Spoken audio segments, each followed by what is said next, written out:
Assalamualaikum warahmatullahi wabarakatuh. Perkenalkan, nama saya Puput Amalia dengan NIM 2020-31009 dari kelas B, jurusan Teknik Informatika. Di sini saya membuat video untuk memenuhi tugas pada mata kuliah Komunikasi Data. Dosen pengampunya yaitu Bapak Max Teja Aji Cipta Widianto, Sarjana Komunikasi, Magister Komunikasi. Pada video kali ini, saya akan membahas resume bab 3 dengan materi model protokol OSI 7 layar atau TCP atau IP. Kita yang pertama membahas model OSI 7 layar. Nah, pengertian OSI layar yaitu Open System Interconnection atau OSI adalah model referensi yang diciptakan dari sebuah kerangka yang bersifat konsentua atau susunan atau kerangka jaringan yang diimplementasikan melalui protokol jaringan dalam 7 lapisan berbeda. Nah, di sini bisa kita lihat pada gambar OSI 7 layar. Yang pertama, kita akan membahas physical layer atau lapisan ke-1. Yaitu lapisan pertama dari OSI adalah physical layer. Fungsinya adalah untuk mendefinisikan media transmisi jaringan, sinkronisasi bit, metode persinyalan, serta membangun arsitektur jaringan seperti pengkabelan dan topologi jaringan. Nah, melakukan prosesan pengkabelan, mendefinisikan LAN card atau NIC, dan bekerja dengan gelombang radio. Nah, yang kedua yaitu latar link layer atau lapisan yang kedua. Nah, yaitu lapisan yang kedua dari OSI adalah data link layer. Lapisan tersebut memiliki peranan memeriksa bila terjadi kesalahan dalam menyalurkan transmisi terhadap bit data. Kesalahan transmisi tersebut sangat mungkin terjadi di layar pertama. Yang ketiga, yaitu ada nearward layer atau lapisan yang ketiga. Lapisan ketiga dari OSI adalah network layer. Tugasnya yaitu membuat header untuk paket yang berisi informasi IP atau Internet Protocol, baik IP pengiriman atau IP tujuan data. Pada suatu kondisi, network layer juga melakukan proses routing melalui internet working dengan menggunakan bantuan router dan switch pada layer yang ketiga. Selanjutnya itu ada transport layer atau lapisan yang keempat. Nah, lapisan yang keempat ini dari OSI adalah transport layer. Nah, layer ini mempunyai fungsi untuk memecah data menjadi paket-paket data, serta memberikan nomor urut untuk setiap paketnya, sehingga nantinya dapat disusun kembali saat sampai pada tujuan. Pada layar ini juga menentukan protokol yang akan digunakan untuk mentransmisikan data, seperti protokol TCP. Yang selanjutnya itu ada session layer atau lapisan yang kelima. Seperti namanya, layer session adalah layer yang menyediakan layanan kedua layar di atasnya. Selain itu juga bertugas untuk melakukan koordinasi komunikasi antar layar yang diwakilinya. Layar ini juga bertanggung jawab dalam mengendalikan seksi koneksi, dialog, mengelola, menetapkan, dan memutuskan koneksi antar komputer. Nah, selanjutnya itu ada presentation layer atau lapisan yang keenam. Lapisan yang keenam adalah presentation layer yang mempunyai fungsi untuk mentranslasikan format data yang akan ditransmisikan oleh aplikasi melalui jaringan ke dalam format yang dapat ditransmisikan oleh sebuah jaringan. Nah, pada layar ini, data juga akan terrepresentasi dan deskripsi melalui sistem. Layer tersebut dinamakan presentation layer yang mana berperan dalam identifikasi terhadap sintak yang dipakai suatu host jaringan untuk berkomunikasi. Nah, selanjutnya itu application layer atau bisa disebut dengan lapisan yang ketujuh. Nah, lapisan ketujuh OSI layer adalah application layer yang tidak lain merupakan lapisan yang paling atas. Nah, layer ini bertanggung jawab dalam hal penyediaan sebuah interface dalam protokol dengan aplikasi komputer. Aplikasi layar sebagai pelepas data dalam sebuah jaringan dan juga penampilan data dalam sebuah jaringan. Selanjutnya kita masuk ke dalam TCP atau IP. Apa sih pengertian TCP atau IP? Nah, TCP atau IP yaitu Transmission Control Protocol atau Internet Protocol. Adalah standar komunikasi data yang digunakan oleh komunitas internet dalam proses tukar-menukar data dari suatu komputer ke komputer lain di dalam jaringan internet. Selanjutnya, protokol ini dapat berdiri sendiri karena protokol ini berupa kumpulan protokol atau protokol soliter. Protokol ini juga merupakan protokol yang paling banyak digunakan saat ini. Nah, selanjutnya data tersebut diimplementasikan dalam bentuk perangkat lunak atau software di sistem operasi. Istilah perangkat lunak ini disebut dengan TCP atau IP stack. Nah, TCP atau IP adalah standar jaringan terbuka yang bersifat independen terhadap mekanisme transport jaringan fisik yang digunakan sehingga dapat digunakan di mana saja. Nah, selanjutnya itu ada protokol, ini juga bersifat routable, yang berarti protokol ini cocok untuk menghubungkan sistem-sistem berbeda seperti Microsoft Windows dan keluarga unik lainnya untuk membentuk jaringan yang heterogen. Selanjutnya itu kita masuk ke IP protokol. Nah, IP protokol sendiri itu adalah protokol standar yang digunakan untuk mengkomunikasikan data melalui berbagai jenis perangkat dan layar. Yaitu pengiriman data dilakukan dengan sistem per paket dan per connection. Yang selanjutnya itu sistem ini menjamin keutuhan data dan mencegah terjadinya kekurangan ataupun duplikat data. Ada beragam protokol yang biasa digunakan yang umum adalah TCP, UDP, dan ICMP. Selanjutnya kita masuk ke model TCP atau IP memilih 4 layar. Nah, yaitu yang pertama itu layar yang keempat, yaitu application layer. Nah, layar ini berfungsi untuk menyediakan akses aplikasi terhadap jaringan TCP atau IP. Layar ini menangani high level protokol, representasi data, proses encoding, dan dialog kontrol yang memungkinkan terjadinya komunikasi antar aplikasi jaringan. Selanjutnya itu kita masuk ke protokol lapisan aplikasi. Nah, protokol lapisan aplikasi bertanggung jawab menyediakan akses aplikasi terhadap layanan jaringan TCP atau IP, yaitu mencakup yang pertama Dynamic Host Configuration Protocol atau disingkat dengan DHCP. Yang kedua itu ada Domain Name System, disingkat dengan DNS. Yang ketiga itu Hypertext Transfer Protocol atau disingkat dengan HTTP. Selanjutnya itu ada File Transfer Protocol disingkat dengan PTP. Yang selanjutnya itu ada Telnet. Selanjutnya ada Simple Mail Transfer Protocol atau disingkat dengan SMTP. Selanjutnya itu Simple Network Management Protocol atau disingkat dengan SNP. Nah, dalam beberapa implementasi stack protokol, seperti halnya Microsoft Word, TCP atau IP, protokol lapisan aplikasi berinteraksi dengan menggunakan antarmuka Windows Software atau WinSource atau NetBIOS over TCP atau IP atau NetBIT. Selanjutnya itu kita akan membahas DNS. Apa sih DNS itu? Yaitu Domain Name System.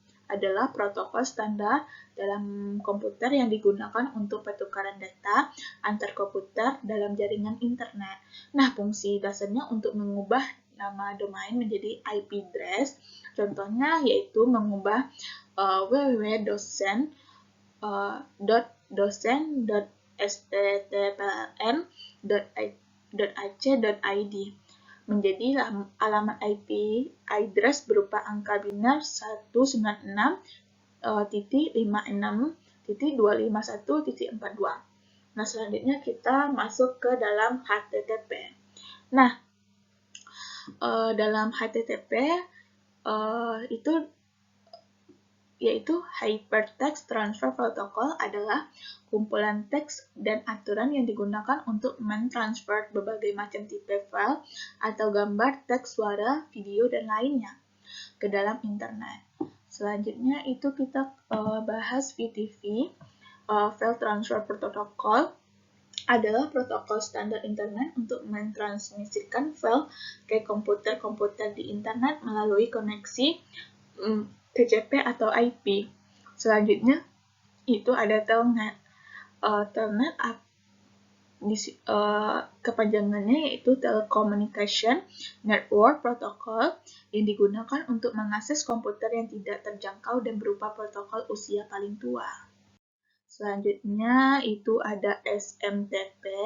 Nah, SMTP itu adalah Simple Mail Transfer Protocol yang digunakan untuk mengirim dan menerima email. Protokol SMTP merupakan protokol sederhana yang berbasis teks. Protokol SMTP ini seringkali bekerja dengan dua protokol lain, yaitu POP3 ataupun IMAP. Yang keenam itu RIP. Nah, RIP adalah Routing Information Protocol, adalah protokol yang digunakan pada router internet dan digunakan untuk membuat koneksi menggunakan internet protokol untuk membagi informasi tentang bagaimana cara untuk melakukan routing pada jaringan internet. Yang ketujuh itu NFS. Network File System merupakan aplikasi klien atau server yang membolehkan user untuk melihat maupun menyimpan file atau update dari file pada komputer yang tidak sedang dipakai oleh user tersebut. Ini gambaran dari 5 tahap enkapsulasi sampai enkapsulasi dan dekapsulasi TCP atau IP. Nah, seperti inilah gambarnya. Selanjutnya itu kita masuk ke layer 3. Yang kedua layer 3, host to host layer atau transport layer. Nah, fungsinya yaitu untuk membuat komunikasi antar host. Layer ini menyediakan layanan pengirim dari sumber data menuju ke tujuan data dengan cara membuat koneksi logika. Pada layar ini juga terjadi penanganan masalah reliabilitas, flow control, dan error correction. Pada layar ini terdapat dua tipe pengirim data yaitu TCP dan UDP. Selanjutnya itu layer yang kedua atau disebut dengan internet layer. Berfungsi untuk melakukan routing dan membuat paket IP menggunakan teknik enkapsulasi. Layar ini akan memilih rute terbaik yang akan dilewati paket data dalam jaringan, serta melakukan paket switching untuk mendukung tugas tersebut. Selanjutnya yaitu layer 1 atau network interface atau network as a layer atau host to network. Berfungsi meletakkan frame-frame data yang akan dikirim ke media jaringan. Menjadi perantara dengan LAN card, mengubah unit data menjadi frame dan mengkonversi frame tersebut menjadi arus listrik untuk kemudian dikirimkan melalui medium transmisi. Mendefinisikan MHC, address, dan melakukan error checking pada frame yang diterima. Selanjutnya kita masuk ke fungsi protokol. Apa sih fungsi protokol tersebut? Nah, secara umum fungsi protokol adalah menghubungkan pengirim dan penerima dalam berkomunikasi serta dalam bertukar informasi agar dapat berjalan dengan baik dan akurat. Nah, seperti inilah gambaran dari fungsi protokol. Selanjutnya kita masuk yang pertama, fragmentasi atau randomly. Fragmentasi adalah membagi informasi yang dikirim menjadi beberapa paket data. Proses ini terjadi di sisi pengirim informasi. Reassemblage adalah proses menggabungkan lagi paket-paket tersebut menjadi satu paket lengkap. Nah, proses ini terjadi di sisi penerima informasi. Selanjutnya yaitu ada encapsulation, yaitu fungsi dari encapsulation adalah melengkapi informasi yang akan dikirim dengan address, kode-kode koreksi, dan lain sebagainya. Selanjutnya, paket data ini dinamakan frame. Nah, ada 3 kategori kontrol dalam enkapsulasi data, yaitu ada alamat. Nah, alamat berisi pengirim dan atau penerima. Selanjutnya itu ada kode pendeteksian kesalahan, misalnya memeriksa urutan frame. Yang ketiga itu ada kontrol protokol. Nah, kontrol protokol ini itu informasi tambahan untuk menerapkan fungsi-fungsi protokol. Selanjutnya, yang ketiga itu connection control. Nah, fungsi dari connection control adalah membangun hubungan komunikasi dari transmitter ke receiver, termasuk dalam pengiriman data dan mengakhirin hubungan. Nah, terjadi tiga fase dan koneksi terjadi. Yang pertama itu penetapan koneksi, yang kedua perpindahan data, yang ketiga penghentian koneksi. Yang keempat itu ada flow control. Nah, flow control berfungsi mengatur perjalanan data dari transmitter ke receiver harus memiliki fitur stop and wait. Artinya masing-masing PDU harus diakui sebelum pengirim berikutnya. Nah, yang kelima itu ada error control, yaitu pengirim data tidak terlepas dari kesalahan baik dalam proses pengiriman maupun penerima. Nah, fungsi dari error control adalah mengontrol terjadinya kesalahan yang terjadi pada waktu data dikirimkan. Yang keenam itu ada transmission service. Nah, fungsi dari transmission service adalah memberi pelayanan komunikasi data yang berkaitan dengan prioritas dan keamanan serta pelindungan data. Misalnya pengantaran batas koneksi, prioritas paket, mutu jaringan, atau dengan mengakses minimum sampai maksimum, gateway, timeout, membatasi akses paket, dan sebagainya. Nah, selanjutnya kita masuk ke TCP atau IP mempunyai beberapa layer. Yang pertama itu IP atau Internet Protocol. Nah, yang berperan dalam pentransmission paket data dari node ke node. IP melalui setiap paket data berdasarkan 4 bit atau disebut dengan untuk versi IP v4, alamat, tujuan, nomor IP. Internet Authorities menciptakan RAN angka untuk organisasi yang berbeda. Yang kedua itu ada TCP atau bisa disebut dengan Transmission Transfer Protocol. Nah, berperan di dalam memperbaiki pengirim data yang benar dari suatu klien ke server. Data dapat dihilangkan di tengah-tengah jaringan. TCP dapat mendeteksi error atau data yang hilang, dan kemudian melakukan transmisi ulang sampai data diterima dengan benar dan lengkap.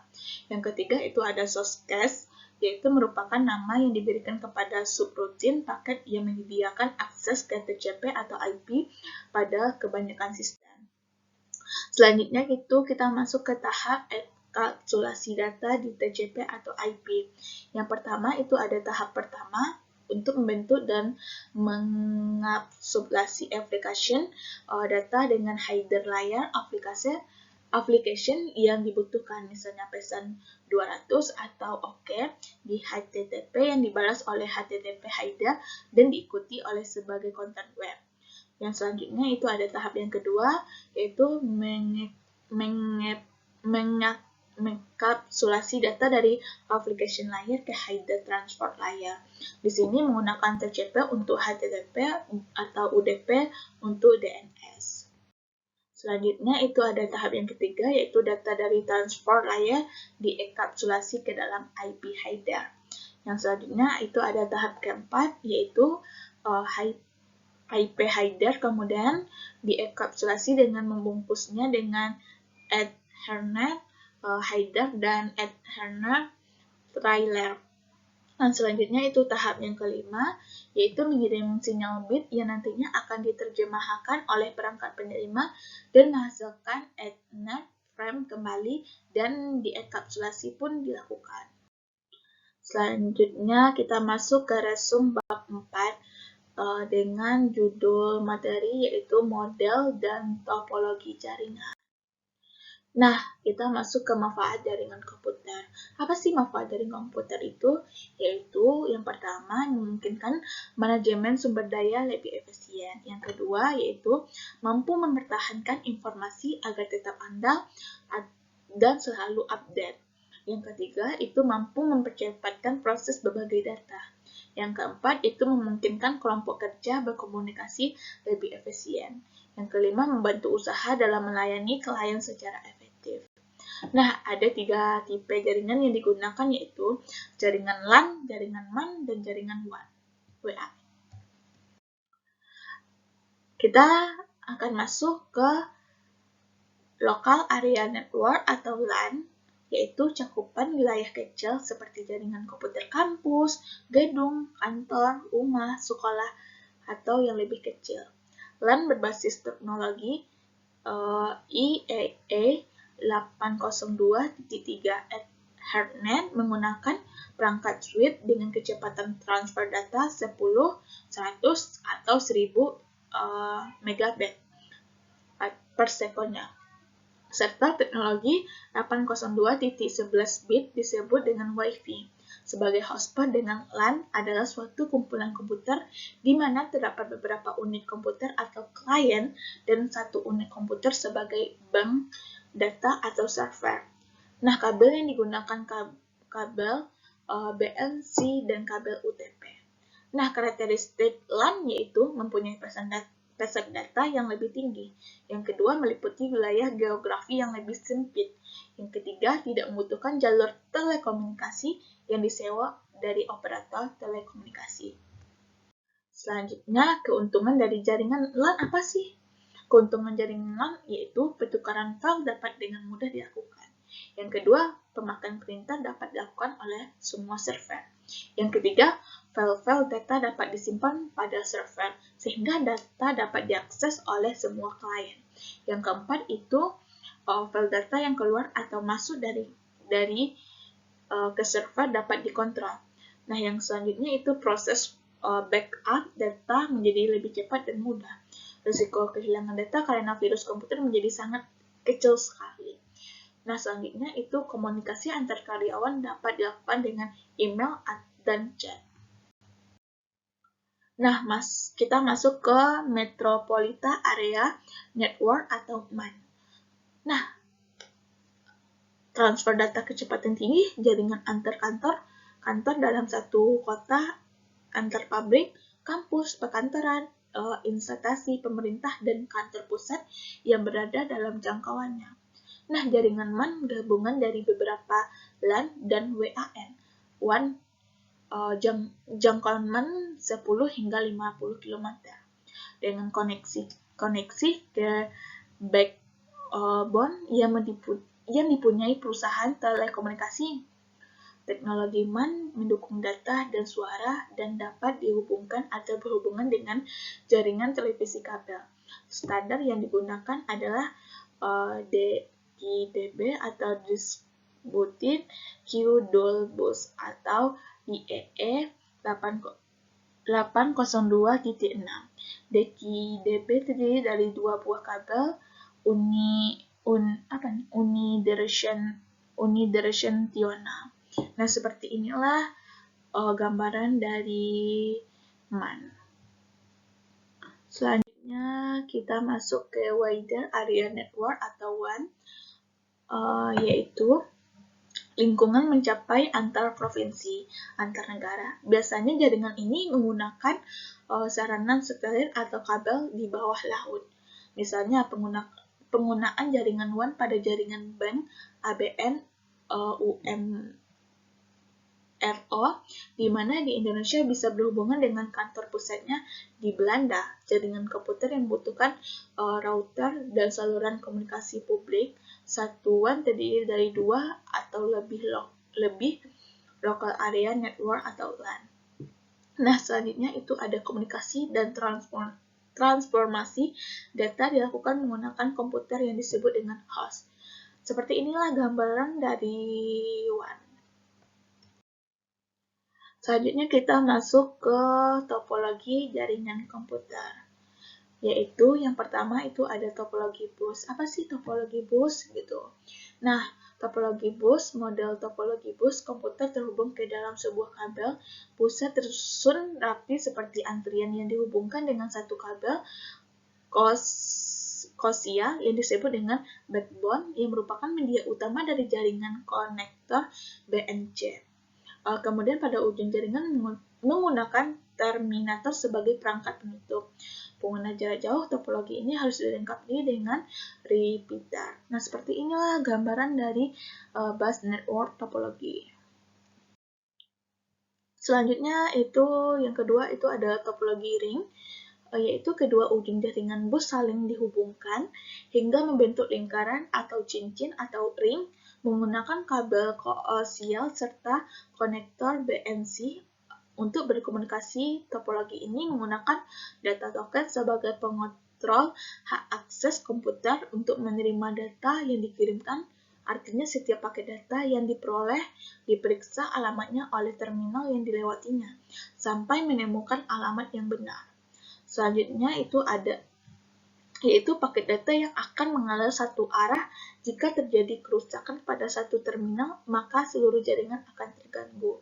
Nah, seperti inilah gambaran ring network topologi. Yang ketiga itu topologi star. Apa sih topologi star? Yaitu perangkat hub atau switch yang bertugas untuk mengontrol data dan menjadi pusat dari jaringan ini. Jadi, apabila ada pengirim data dari komputer 1 menuju ke komputer 2, maka hub atau switch yang menentukan IP komputer mana yang akan dituju tanpa melewati komputer yang lainnya. Nah, model topologi membentuk bintang dengan menghubungkan antar komputer menggunakan perangkat hub atau switch, dan kabel yang digunakan adalah kabel UTP dilengkapi konektor RJ45. Yang keempat itu ada topologi mesh untuk menghubungkan komputer satu dengan yang lainnya menggunakan kabel tunggal. Jadi dalam proses pengiriman data dari komputer satu ke komputer lainnya akan dapat langsung mencapai komputer yang dituju tanpa melewati komputer lain ataupun melewati switch atau hub. Yang kelima itu ada topologi tree, yaitu model topologi jaringan tree adalah topologi pohon, adalah gabungan beberapa topologi star yang dihubungkan dengan topologi bus. Jadi setiap topologi star akan terhubung ke topologi star lainnya dengan menggunakan topologi bus atau hub. Yang keenam itu ada topologi linear, yaitu topologi linear disebut dengan topologi bus yang berurutan. Kabel utama terhubung dengan setiap komputer dengan penyambung T, dan pada ujungnya dipasang terminator. Yang ketujuh ada topologi hybrid, yaitu topologi gabungan dari dua atau lebih jaringan topologi yang lainnya, memiliki semua ciri-ciri dan sifat-sifat dari jenisan topologi yang ada di dalamnya. Nah, ini bertujuan untuk memaksimalkan kelebihan dari topologi dasar di dalamnya. Ketika sudah terhubung dengan jenis yang berbeda, maka tidak ada karakter yang ditampilkan dari keduanya. Yang ke-8 itu adalah topologi pair-to-pair, yaitu hanya terdapat dua komputer yang saling terhubung dengan satu kabel saja. Tujuan dari topologi pair-to-pair adalah supaya masing-masing komputer bisa saling terhubung satu sama lain tanpa harus melalui server lain, sehingga masing-masing komputer tersebut bisa melewati server sendiri. Nah, selanjutnya kita masuk ke jaringan tanpa kabel atau wireless, yaitu karena keterbatasan pengguna kabel, seperti pada mobil atau pesawat terbang, kapal laut dapat memanfaatkan jasa satelit yang mampu memberikan kecepatan akses yang lebih cepat dibandingkan dengan jaringan yang menggunakan kabel. Dengan wireless LAN, seorang pemakai yang mobile dapat terkoneksi ke LAN lewat koneksi tanpa kabel atau radio. Standar IEEE 802.11 digunakan oleh para vendor untuk mengembangkan device untuk mendukung wireless LAN ini. Yang kedua metode modulasi tersebut yaitu Duplex Sequential Spread Spectrum atau DSSS dan Frequency Hopping Spread Spectrum atau VHSS menggunakan teknologi PSK atau Frequency Shift Keying dan memiliki spread 2,4 GHz. Selanjutnya kita masuk ke 4 macam tipe jaringan tanpa kabel.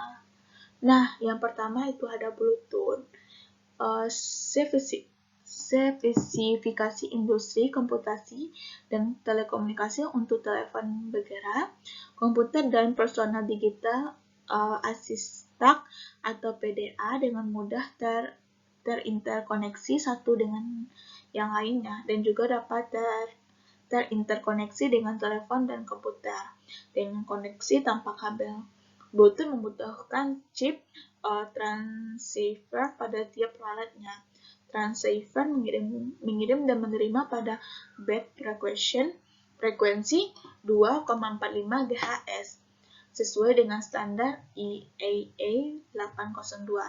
Maksimum jarak adalah 10 meter dan memiliki kecepatan pertukaran data 5 Mbps bit per second-nya. Selanjutnya itu ada IRDA atau Infrared Data Association, yaitu standar device untuk berkomunikasi dengan yang lainnya menggunakan pulsa cahaya infrared. IRDA mampu memberikan kecepatan transmisi data menjadi 4 Mbps dengan maksimum ukuran data 2048 bit. IRDA ada kelemahan yaitu kurang fleksibel karena dua device yang menggunakan IRDA harus memperhatikan arah pasangannya.